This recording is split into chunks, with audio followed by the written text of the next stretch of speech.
Pessoal, bom, o tema do acampamento que a gente vai estar trabalhando vai ser em cima de Filipenses capítulo 3, versículo 7 ao 11, 12, né? A gente vai falar sobre o conhecimento de Cristo, que é quando o apóstolo Paulo, ele vai definir talvez a maior intenção do seu coração, o seu maior desejo, aquilo que ele mais entende que é ser um cristão, é conhecer a Cristo Jesus.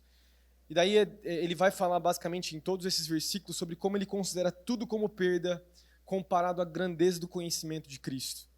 Esses versículos eles são muito profundos, eles são muito fortes, né? E a gente vai trabalhar mais esses versículos lá no acampamento direto, mas eu queria fazer um gancho, né?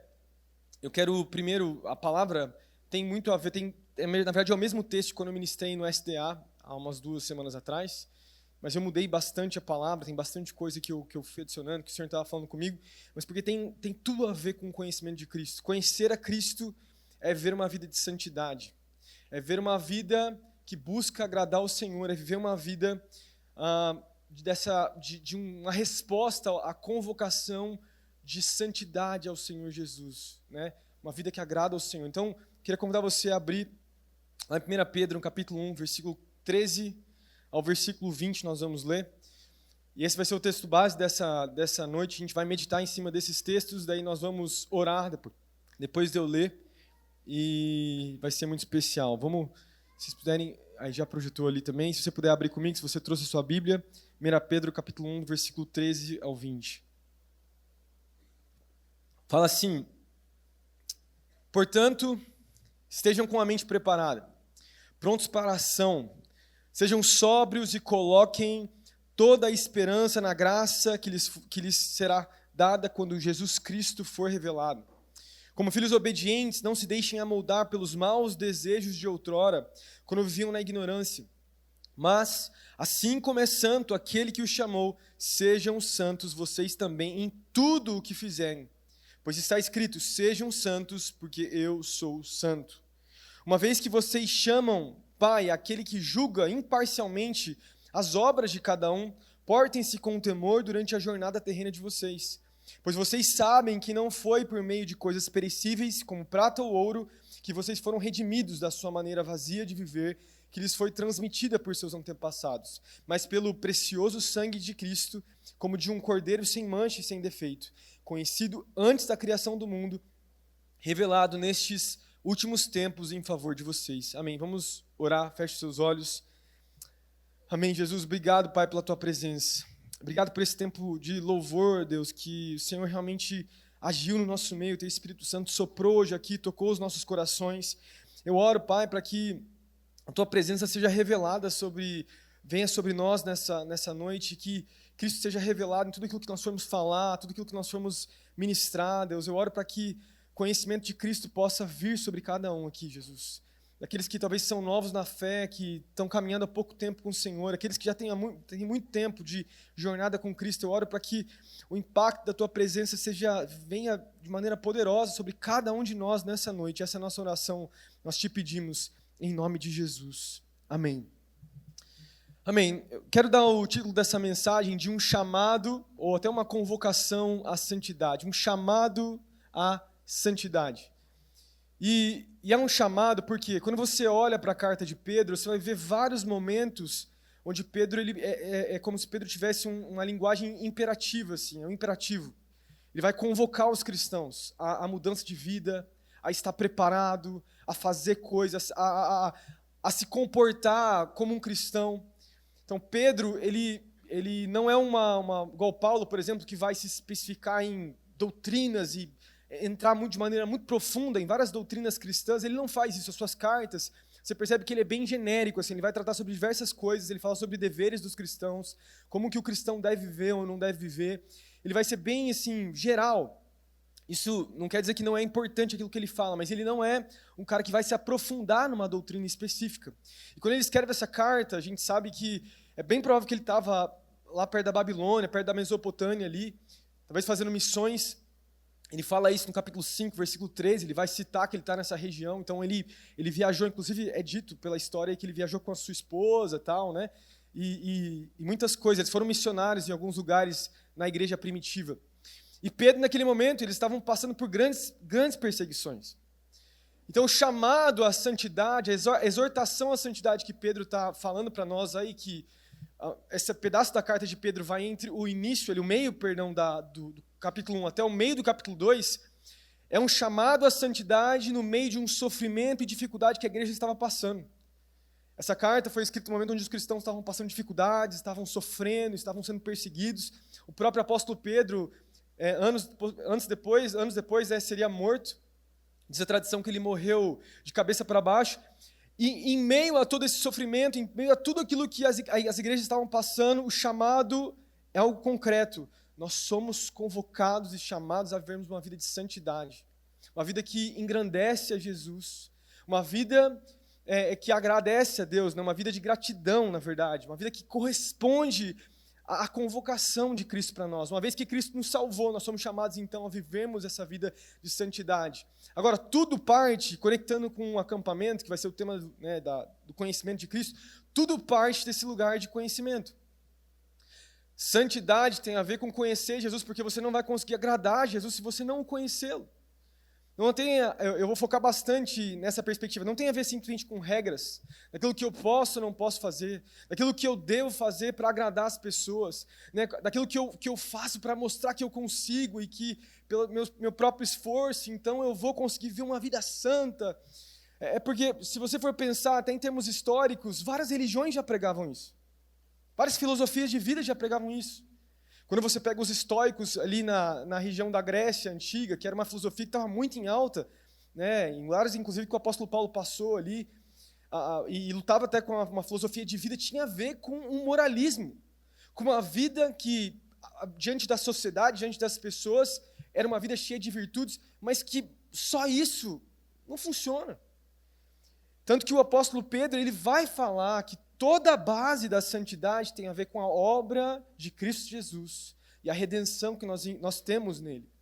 Então isso é muito forte. A carta de Pedro vai falar exatamente sobre essa obra de santidade. Nós somos santos porque ele nos salvou, nós somos justificados, por isso nós somos santos, mas existe uma obra de santificação que nós vivemos todos os dias. E se você olhar então o versículo 15 e 16 aqui da carta que nós lemos agora, 1 Pedro capítulo 1, Pedro vai enfatizar, ele vai falar sobre como Deus é santo. Eu quero, nessa mensagem, a gente vai focar em 3 aspectos e finalizar com o quarto. Primeiro nós vamos falar sobre a santidade de Deus. De como Pedro identifica Deus como Deus santo. Olhando para o Antigo Testamento, olhando para Levíticos capítulo 14, versículo 22, Pedro faz um paralelo, né? Ele parafraseia o texto lá de Levítico. E ele vai falar então, expressando a santidade da igreja, ele vai falar que Deus é santo, que porque Deus é santo, a igreja é chamada a ser santa. Que o chamado à igreja a ser santa afeta todas as áreas da igreja. E por fim, a gente vai falar sobre como nós vivemos esse lugar de santidade, né? Quem vai nos capacitar então a vivermos dessa forma? A gente vai trabalhar toda essa estrutura ao longo dessa mensagem. Mas vamos lá. Versículo 15, Pedro ele vai falar, mas assim como é santo aquele que o chamou, sejam santos vocês também em tudo o que fizerem. Daí ele fala, né? Sejam santos, versículo 16 fala assim, pois está escrito, sejam santos porque eu sou santo. Como eu falei, e eu falei inclusive no SDA também, né? Quando eu ministrei lá, quem estava no SDA escutou um pouquinho dessa mensagem, eu vou ministrar muito mais do que eu ministrei lá no SDA, mas Pedro está fazendo claramente um paralelo com a passagem de Levítico capítulo 14, versículo 22, que fala a mesma coisa. O livro de Levítico inteiro, se eu não me engano, tem 4 citações dessa expressão, onde o próprio Deus diz, eu sou santo. E porque eu sou santo, existe um chamado ao meu povo a ser santo. Sejam santos porque eu sou santo. É isso que Deus ele fala lá para o povo de Israel, e Pedro fala isso para nós no Novo Testamento. Agora, já parou para pensar o que é essa afirmação? E a profundidade dessa realidade de santidade de Deus? Já parou para pensar nisso? A gente vai falar sobre santidade, mas é muito profundo, é muito intenso, essa expressão, essa palavra para identificar a Deus é um negócio que deve nos chamar a atenção, porque a santidade de Deus faz de Deus um Deus único. que não existe comparação com outro Deus. E a palavra que Pedro está falando de novo, mais uma vez, ele está falando do Novo Testamento em grego, mas ele tá parafraseando o Antigo Testamento que foi escrito em hebraico. A palavra no hebraico, lá em Levítico, quando Moisés escreve a palavra santo, é a palavra kodosh, é a palavra no hebraico. E essa palavra, ela significa separado ou cortado para fora, ou algo que é único, algo que é exclusivo. Essa separação é como se Moisés ele escrevesse de algo que é tão separado, mas tão diferente que é único, se torna algo exclusivo, algo único. E a ideia que Moisés, quando escreve isso, né, e quando o próprio Deus ele se identifica como santo, não é simplesmente sobre pureza moral. Não é simplesmente de que, uma visão ética de pureza. Tipo assim, quando você olha para o Antigo Testamento, você vai perceber claramente que existiam regras éticas de conduta moral que o povo não poderia fazer. É algo completamente diferente que existia nos outros povos. A ética de Deus lá no Antigo Testamento é muito clara. E a santidade de Deus, ela reflete sim na ética, mas a palavra santo é muito mais do que ética, moral, moralidade, ou até mesmo pureza. Mas a realidade, o significado real é que Deus é alguém, se é que eu posso definir como alguém, né? Deus é Deus, mas Ele é diferente de tudo que existe. Ele é único. Ele é infinitamente maior do que todos nós, do que qualquer outro Deus já inventado pelo homem. Maior do que qualquer Deus, rei ou nação, Deus é único. Ele é exclusivo, ele é separado nessa noção de que ele realmente não tem como comparar. Se a gente fosse colocar numa escala de bondade, né, aquilo que vai melhorando, Deus não está nessa escala, Deus está fora dessa escala.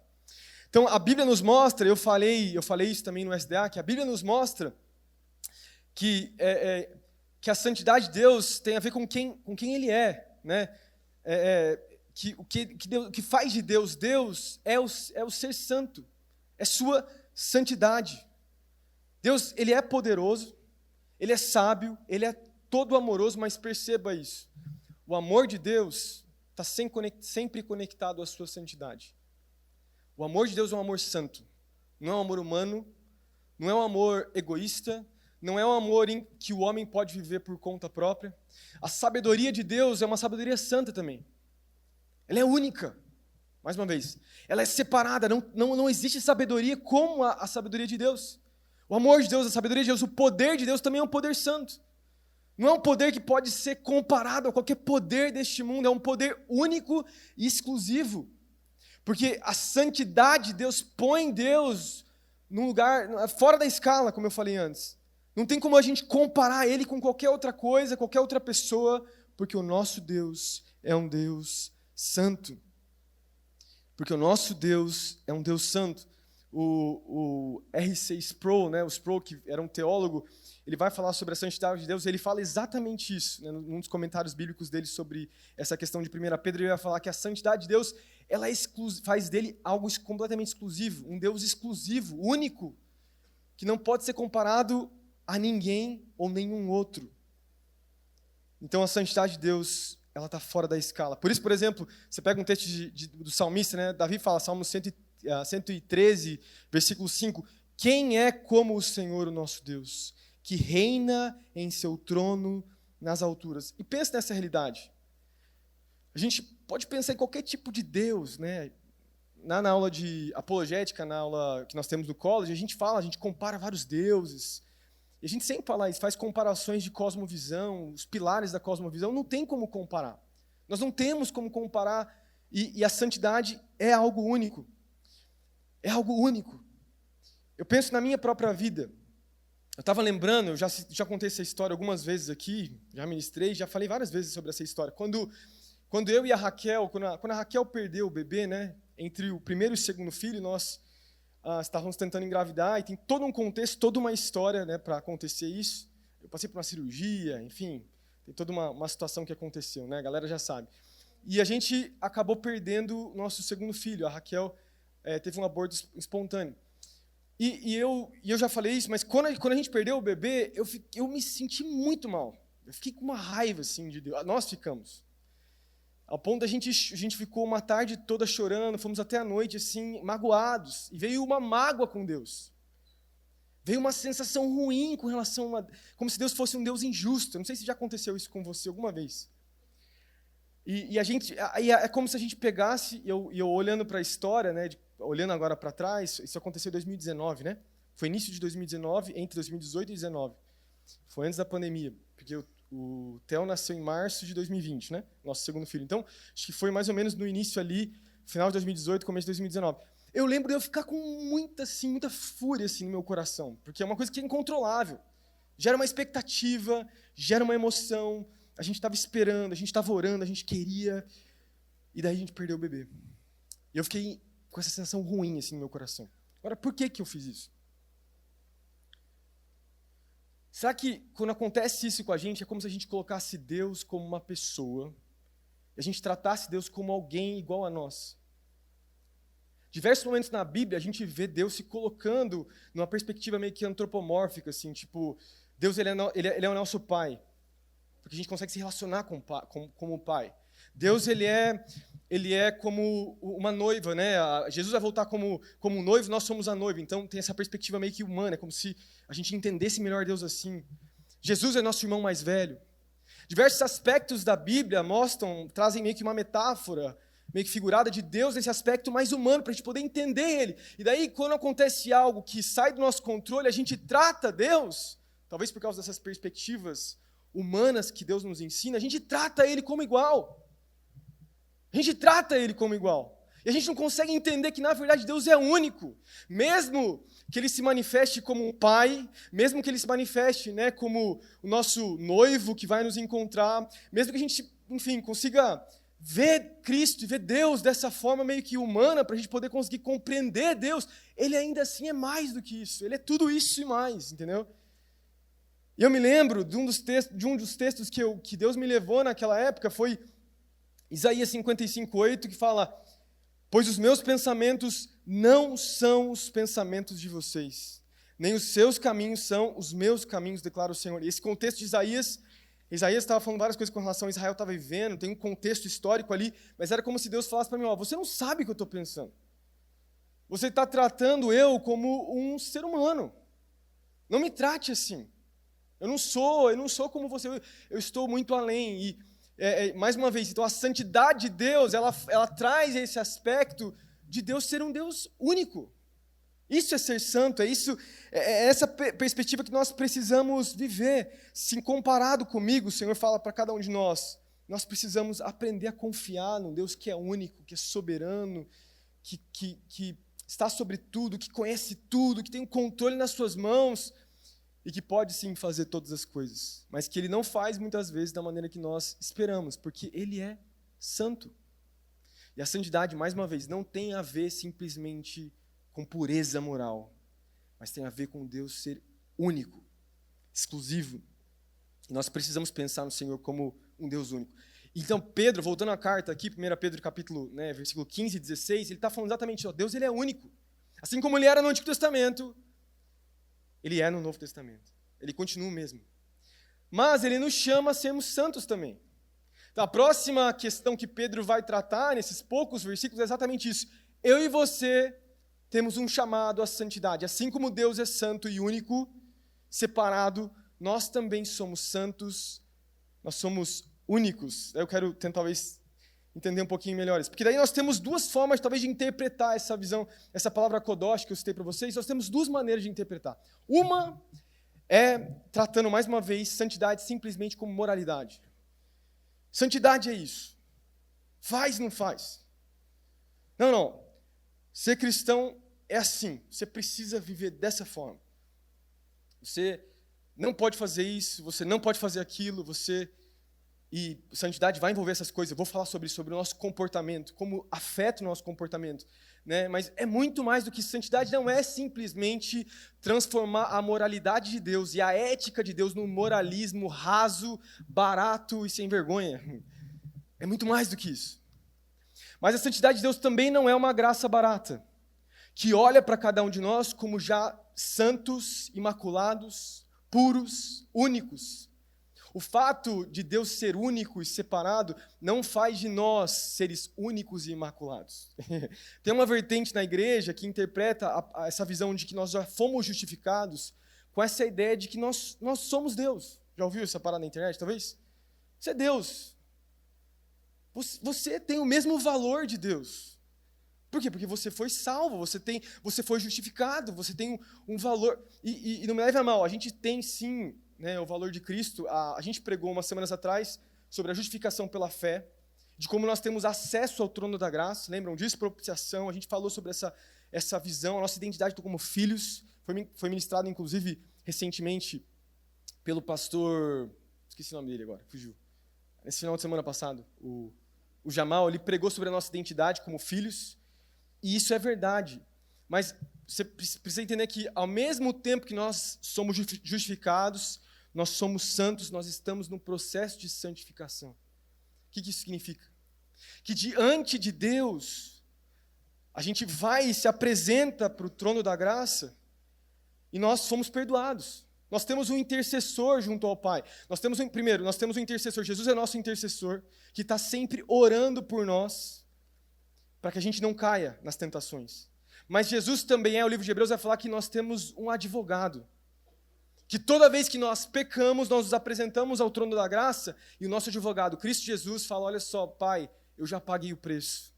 Ele é aceito, ele foi salvo, ele é redimido, ele é amado. Só que esse processo é um processo de santificação, não é por isso que a gente não deve lutar por uma vida de santidade, dá para entender o que eu estou falando? Então, nós temos essa visão de que essas duas vertentes erradas, um é um moralismo barato, o outro é uma graça barata, que só vê como se fosse, a salvação já fosse, pum, pronto, acabou, você já foi, não precisa lutar por santificação, porque você já é santo. O que não é isso. Agora, qual que é o sentido que Deus nos dá? O que a gente entende, tanto no Antigo Testamento como no Novo Testamento? Eu ministrei sobre isso lá no SDA.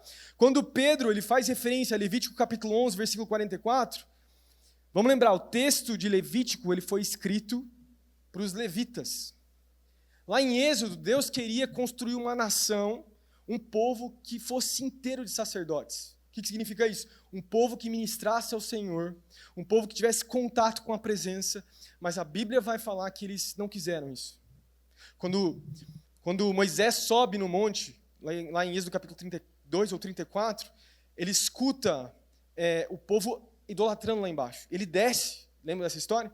Ele está com as tábuas da aliança, ele quebra as tábuas, tinha um bode, né, um bezerro, perdão, de ouro, ele destrói aquele bezerro, faz os caras engolirem, tem todo um contexto, toda uma história, mas a vontade de Deus era que o povo todo fosse um povo de sacerdotes, que tivesse contato com a presença de Deus. Agora o povo rejeita. E daí o que Deus faz? Deus escolhe uma tribo, que seria a tribo dos levitas. E o texto aqui de Levítico é exatamente para essa tribo de levitas, Levíticos é para isso mesmo, entregando o que eles deveriam fazer, o que eles deveriam ser. E daí Deus ele fala assim, pois eu sou o Senhor, o Deus de vocês, consagrem-se e sejam santos, porque eu sou santo. Não se tornem impuros com qualquer animal que se mova ao chão. E daí ele continua. Quando Deus usa essa expressão, falando sobre santidade, ele está falando sobre várias restrições que os levitas teriam que fazer. Lembra da história lá no Antigo Testamento? Quando o povo vinha para sacrificar, eles traziam animais, eles traziam coisas, eles traziam frutos. E tinha toda uma lei, um procedimento do que eles poderiam ou não poderiam sacrificar. Então, todo esse livro vai tratar sobre coisas que eram puras e impuras. Objetos que poderiam ser consagrados, animais, o óleo. Daí nós temos o tabernáculo de Moisés, nós temos o candelabro, né, o incenso, nós temos as ofertas sendo entregues. Todo esse contexto não é simplesmente restrição, e mais uma vez, não é só sobre purificação moral. Quando Deus usa essa expressão de santidade, ele fala assim, tudo isso que vocês estão me separando. E essa tribo que está sendo separada é para pertencer a mim. Não é sobre simplesmente, mais uma vez, moralidade, uma santidade com relação a uma ética, mas tem a ver com uma tribo que pertence a mim, que não tem terra, que não tem propriedades, eles viviam inclusive das ofertas, as ofertas seriam minhas, o dízimo é meu, os sacrifícios são meus, porque no final tem a ver com uma separação de santificação para o próprio Deus. Era exclusivo de Deus. Então a verdadeira definição de santidade que Pedro está deixando para nós aqui em 1 Pedro capítulo 1, versículo 15 e 16, mais uma vez, não é simplesmente sobre aquilo que eu faço ou não faço, tem muito mais a ver com quem eu pertenço. A quem eu pertenço. Eu sou separado do mundo simplesmente para deixar de fazer coisas? Não. Eu e você, nós temos um dono. Nós pertencemos a alguém. Assim como os israelitas lá no Antigo Testamento pertenciam ao Senhor, e vamos pensar na história do Antigo Testamento, não tinha nada de bom naquele povo, gente.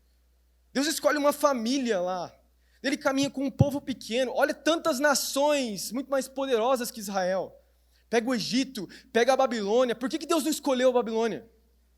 Por que Deus não escolheu o Egito? Por que Deus não escolheu os gregos, que eram muito mais poderosos? Por que Ele escolheu outros impérios e reinos? Porque ele decidiu pegar uma família e caminhar com uma família. Depois caminhar com um povo que vivia caindo em pecado, um povo pequeno, numa terra que não manava leite e mel, se a gente for pensar. Se você for para Israel, inclusive Israel é conhecida como criadora de muitas tecnologias no deserto, porque tem muito deserto lá. Não tem árvore, não tem terra direito, não é uma coisa assim. Tem alguns lugares que são, sim, bons para cultivo, mas no geral, não seria o melhor lugar. Mas a visão de Deus é que aquele povo iria pertencer a mim.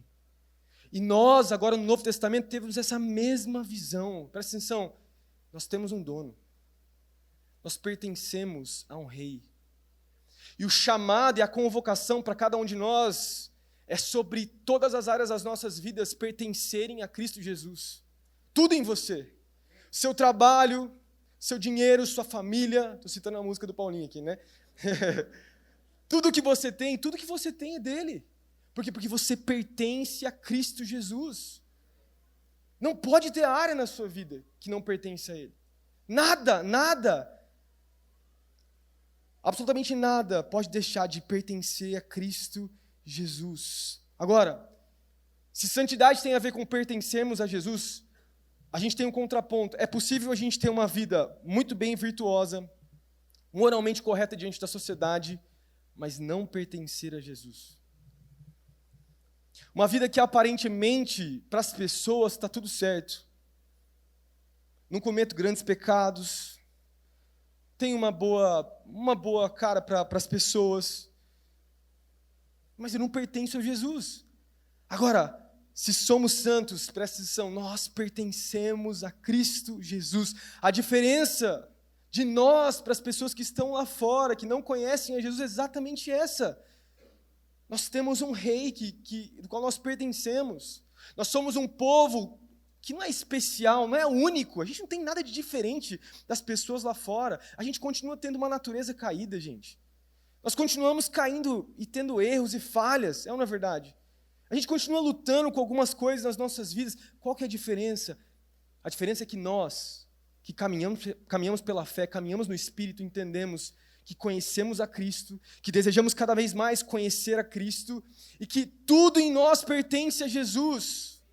E que se nós desejamos conhecer Jesus, significa que Ele também precisa nos conhecer por completo. Significa que todas as áreas das nossas vidas precisam ser conhecidas por Cristo Jesus. Tudo precisa ser conhecido. Agora, a pergunta é essa: será que todas as áreas das nossas vidas pertencem a Ele? Será que Cristo tem conhecimento de tudo no seu coração? O seu falar, o seu agir, o seu pensar. Será que Cristo tem tudo em você? Eu queria deixar aqui, né? Na verdade, eu ia citar outro versículo, acabei não falando aqui. Paulo ele vai falar em 1 Coríntios capítulo 6, versículo 19. Acaso vocês não sabem que o corpo de vocês é santuário do Espírito Santo que habita em vocês? Que lhes foi dado por Deus, né? E que vocês não são mais de si mesmos. Nós não vivemos para nós vivemos para Cristo Jesus. Amém? nós pertencemos a Ele. Eu queria deixar então agora aqui 3 áreas na vida do cristão que nós precisamos entender que pertencem a Cristo. De novo, tudo em nós precisa pertencer a Cristo. Mas olhando para esse texto de Pedro e pegando algumas coisas que ele vai falar no texto, eu queria deixar pelo menos 3 áreas das nossas vidas que a gente precisa prestar atenção, que elas precisam pertencer a Jesus. E a gente precisa ser intencional,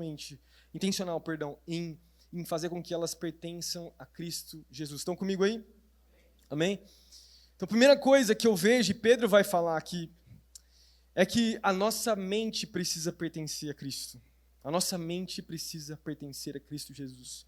Pedro vai falar em 1 Pedro capítulo 1, versículo 13, a gente leu esse texto, ele fala, portanto, estejam com a mente preparada, prontos para agir, estejam alertas e coloquem toda a esperança na graça que lhes será, dada quando Jesus Cristo for revelado. Pedro ele vai falar sobre uma mente preparada.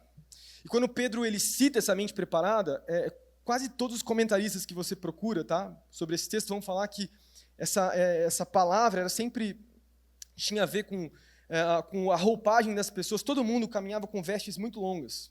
Você olha lá no The Chosen e você vê isso, né? A galera usando roupa que caía no chão, assim, os soldados também. E era muito difícil as pessoas correrem, as pessoas se prepararem para a batalha, as pessoas, sei lá, têm um compromisso, têm que correr. Para a pessoa poder fazer algo, ela tinha que se preparar mentalmente, ela tinha que, é dito que eles usavam como se fosse uma outra túnica que segurava o resto e prendiam em cima para poder correr. E poder ir fazer os seus afazeres, enfim, viver as suas responsabilidades. Os soldados também tinham uma forma de segurar as suas vestes, para que as vestes não passassem no chão, mas eles tinham que estar com a mente preparada, prontos para aquilo que eles iam viver, tinham que fazer. E o chamado à santidade que Pedro está falando para nós aqui é um chamado que envolve uma mente preparada. Uma mente preparada. Uma mente, eu coloquei aqui, uma mente que é frutífera para Cristo.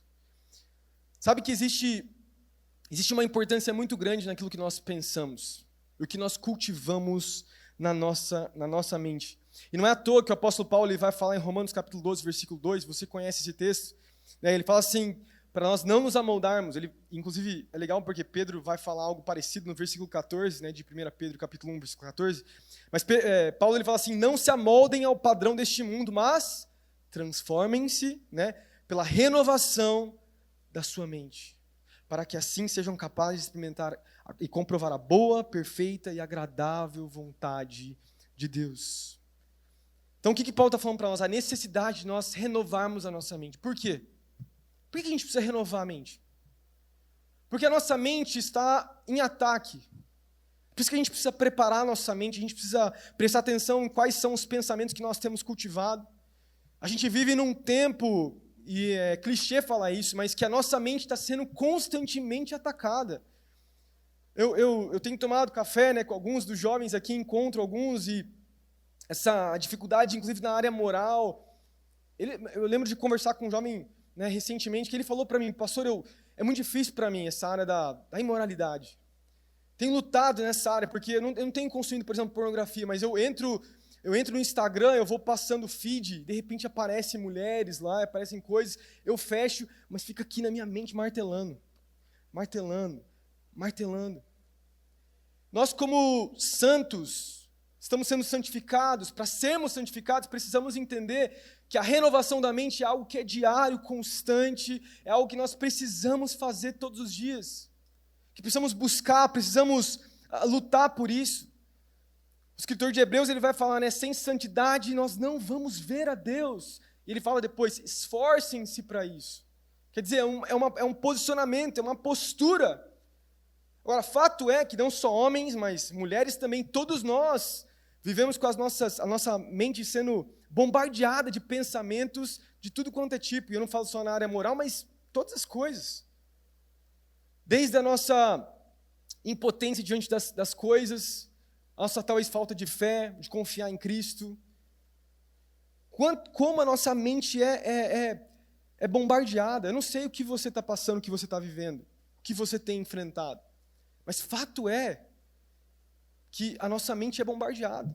Uma vez eu preguei sobre Efésios aqui sobre a armadura, né? Eu falei sobre isso, que os dardos inflamados do maligno, são dardos que vêm na nossa mente. O diabo ataca a nossa mente, ataca a nossa identidade, os nossos pensamentos. Quais têm sido os ataques do diabo na sua mente? Quais têm sido os ataques? No livro de Efésios, Paulo ele vai falar que depois dos dardos inflamados, a gente precisa de um escudo da fé, que vem pela palavra de Deus.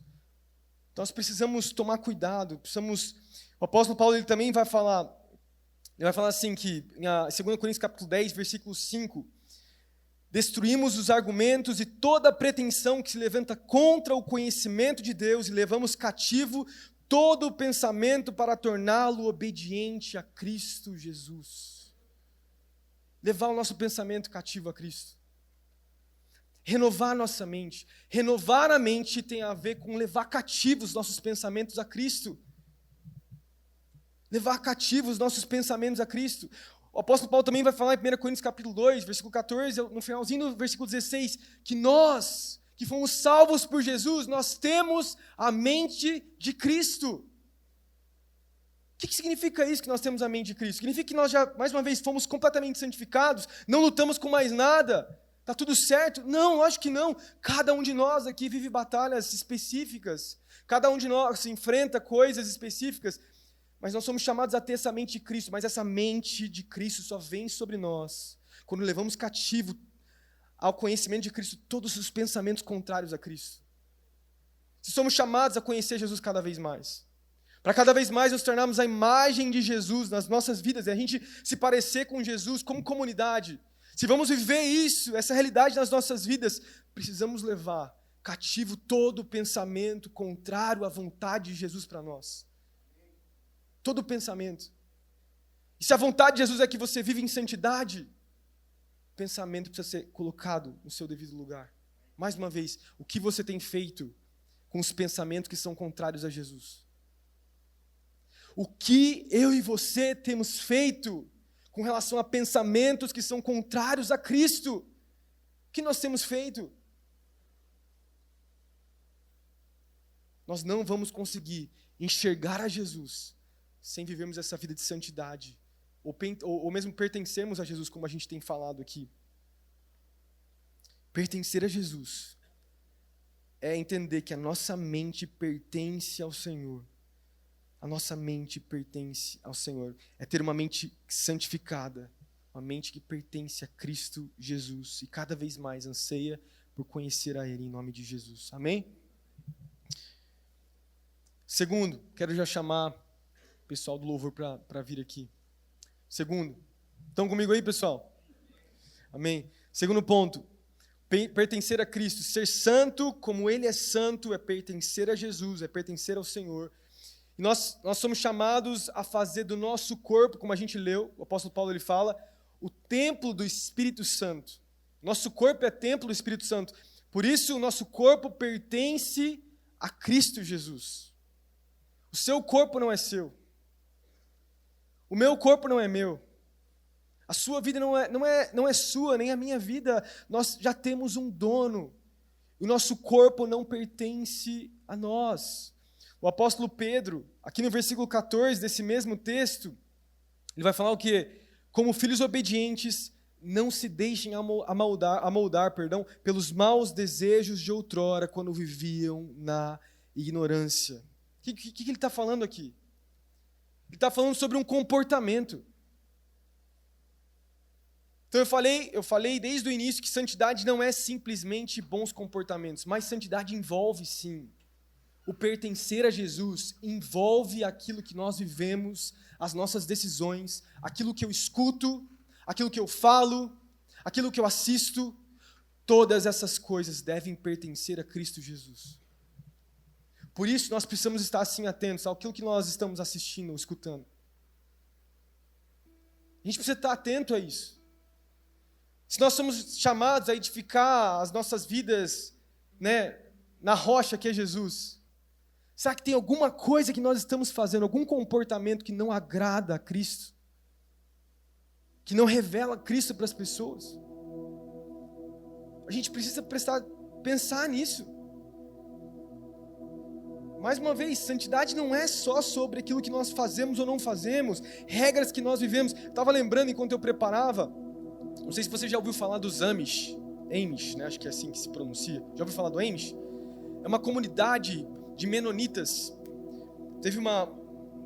Que vieram dos anabatistas, né? Lá na Reforma Protestante teve uma corrente chamada de anabatistas, que eram uns caras hiper radicais assim, da onde vieram os batistas, depois eles influenciaram os metodistas, influenciaram nós também. Tem muita coisa positiva, mas um grupo deles, posteriormente na história, foi chamado de Amish, em outros grupos. Esses Amish, eles existem até hoje lá nos Estados Unidos, eles vivem em colônias fechadas, eles não vivem com eletricidade, eles têm as mesmas roupas de 200 anos atrás, eles não se envolvem, tipo assim, eles produzem coisas na fazenda e vendem para poder, pro sustento, né?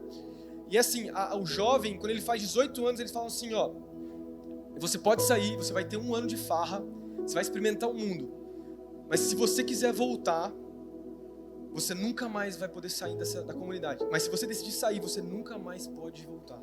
Então o jovem, ele passa 1 ano. É dito que, inclusive estou conversando com o Benjamin, que mora ali perto dos Amish, ele falou para mim, muitos desses jovens se perdem. Nesse 1 ano, entre os 18 e os 19, eles se regaçam nas drogas, na bebida, eles se tornam viciados, assim, se acabam. Assim. Aí muitos deles retornam quebrados, assim, tipo, o mundo me quebrou. Preciso voltar para minha comunidade lá. E eles voltam. E muitos se perdem, assim. Nunca mais voltam para a comunidade. Mas o ponto é, eles têm os mesmos costumes que eles tinham há 200, 300 anos atrás. Eles se vestem do mesmo jeito, falam do mesmo jeito, fazem do mesmo, é igualzinho. E tem outras comunidades, tá? Aí a gente pensa, isso é um moralismo muito raso do que significa santidade. Durante várias histórias ao longo, vários momentos na história da igreja, a gente teve pessoas que fizeram isso, que tentaram se amoldar assim em padrões para tentar uma boa ética, como se um comportamento super estranho, esquisito, fosse de alguma forma agradar a Deus. E não tem a ver com isso. Não tem a ver com isso. Não tem a ver com simplesmente coisas externas, mas tem a ver com pertencer a Jesus. E porque eu pertenço a Ele, eu vivo de acordo com aquilo que Ele me chamou a viver. Nós temos sim uma palavra que nos ensina aquilo que nós devemos ou não devemos fazer. Mas mais uma vez, é muito mais do que isso. Tem a ver com agradar o nosso Senhor. Por isso que Jesus ele vai falar em Mateus 22, versículo 37, que de todos os mandamentos que nós temos em todo o Antigo Testamento, o primeiro mandamento é amar o Senhor, seu Deus, de todo o seu coração. Porque com base no amor, a obediência se torna algo simples de viver, se torna algo natural para cada um de nós. É aquilo que Jesus ele fala em João capítulo 14, versículo 15. Se vocês me amam, vocês vão me obedecer. Vocês vão obedecer os meus mandamentos. Vocês vão obedecer aquilo que eu desejo. Pertencer a Jesus tem a ver com um comportamento que reflete Jesus. Reflete aquilo que Ele quer. Reflete aquilo que Ele pensa. Reflete aquilo que Ele deseja. Reflete quem Ele é. Reflete o comportamento de Jesus para as pessoas, na sociedade. Reflete Jesus. Esse é um chamado para nós. Pertencer a Jesus e refletir Jesus cada vez mais. Essa é a nossa convocação. Em nome de Jesus. E por último, assim como a nossa mente, o nosso comportamento, existe um chamado e uma convocação para o nosso coração pertencer ao Senhor. O nosso coração deve pertencer a Jesus. A mente, o comportamento e o coração. Versículo 17 de 1 Pedro, capítulo 1, versículo 17 e 18, fala: uma vez que vocês chamam Pai aquele que julga imparcialmente as obras de cada um, portem-se com temor durante a jornada terrena de vocês, pois vocês sabem que não foi por meio de coisas perecíveis, como prata ou ouro, que vocês foram redimidos de sua maneira vazia de viver, que lhes foi transmitida por seus antepassados. Versículo 19, mas pelo precioso sangue de Jesus, como de um cordeiro sem mancha e sem defeito, conhecido antes da criação do mundo e revelado nestes últimos tempos em favor de vocês. Olha que lindo esse versículo. Eu creio que esses versículos aqui refletem o coração de Jesus. Refletem a vontade de Jesus. De nós vivemos de maneira que agrada a Ele, com temor nos nossos corações, como ele fala no versículo 17, mas sabendo que se nós temos a nossa vida, não foi comprada com coisas perecíveis como ouro ou prata, mas foi com o próprio sacrifício de Jesus. E o sacrifício de Jesus reflete o coração de Jesus para nós. E quando nós entendemos o coração de Jesus, essa é uma aplicação que eu faço, o nosso coração se enche de gratidão e zelo e amor. O nosso coração é voltado para Ele, para a obra de Jesus. Então a obra da cruz não afeta só o meu comportamento e o meu intelecto, afeta o meu coração, afeta os meus anseios, afeta aquilo que eu mais desejo, mais quero. Entendendo que antes, como Paulo vai falar em Efésios capítulo 2, eu era um filho da desobediência, ele vai falar. Eu era um inimigo de Deus, eu não tinha paz com Deus, mas Jesus morreu para me salvar. Um coração de gratidão vem sobre mim. Entendendo o coração de Cristo, meu coração se volta para Ele. Um coração que é manso, humilde, um coração que não veio para nos dar fardos simplesmente, mas pegar os nossos fardos pesados. Por isso a santidade não se torna um fardo para nós, não se torna um peso que eu tenho que carregar todos os dias, porque a visão do mundo é exatamente essa, não é verdade? Tá lá os crentes, né, os cristãos, os puritanos, os caras que a vida do cara não é legal de viver. A vida cristã é uma vida chata, não tem diversão, não tem prazer, não tem nada. Mas quando nós olhamos para Jesus, entendemos que tudo é perda e nada se compara ao conhecimento de Cristo. Quando eu entendo o coração de Jesus, eu entendo pelo que vale a pena a vida ser vivida, eu falo, a santidade é um reflexo. Eu não faço algumas coisas porque, para que eu vou fazer isso? Por que eu vou fazer isso? Por que eu vou construir a minha vida em cima disso? Por que o maior sonho da minha vida vai ser ter que conquistar o meu primeiro milhão antes dos 18 anos de idade? Acho que esse tem sido um dos maiores. Se esse é você nessa noite, toma cuidado com os seus desejos aí. Não, meu primeiro bilhão, meu primeiro, sei lá quantos caras falam na internet, né? Mentalidade, você precisa mudar a sua mindset, né? Seu mindset. Cara, eu vi um vídeo que eu mandei pra você, né? De um rapaz que ele chega assim, não vou contar, não. Ele chega todo vestido, assim, eu vou contar, deixa. Ele chega todo vestido, acho que é até do Porta dos Fundos, se eu não me engano. Eu falando pra vocês do Porta dos Fundos também. Ele chega pra família dele todo vestido assim, daí a mãe dele pergunta, não sei se vocês viram esse vídeo, assim, o que você tá fazendo com essa roupa, com esse... Daí ele começa a enrolar a mãe dele no final, assim, tipo, você tá virando coaching, né, filho? Você tá virando coaching, né? Aí o pai dele fica de cabeça baixa, daí ele pega, assim, um vidrinho, assim, daí ele fala pro pai dele assim, não, é droga, pai, é cocaína, sei lá o que é. Daí ele olha, mas por que tá escrito Ritalina aqui, filho? Isso aqui é coisa de coaching, filho. Daí ele vira pro pai dele, não é verdade, vocês precisam mudar o mindset de vocês. Daí o pai pega uma cinta e começa a bater no... Vou repostar no meu stories, depois vocês veem, é bem mais engraçado do que eu contando. E eu não tenho nada contra coach, tá? Não tenho nada contra coach. Eu só acho que o maior desejo do seu coração não deve ser buscar o seu primeiro milhão antes dos 20 anos, cara. Eu acho que você está errando completamente se a maior meta da sua vida for falar de dinheiro e viver para satisfazer os seus desejos humanos. Eu acho que está faltando Jesus na sua vida. Eu acho que não é essa nosso maior desejo, não deve ser esse. Mais uma vez, quando nós entendemos o coração de Jesus, o amor de Jesus, o nosso coração se volta para Ele. Se volta para Ele.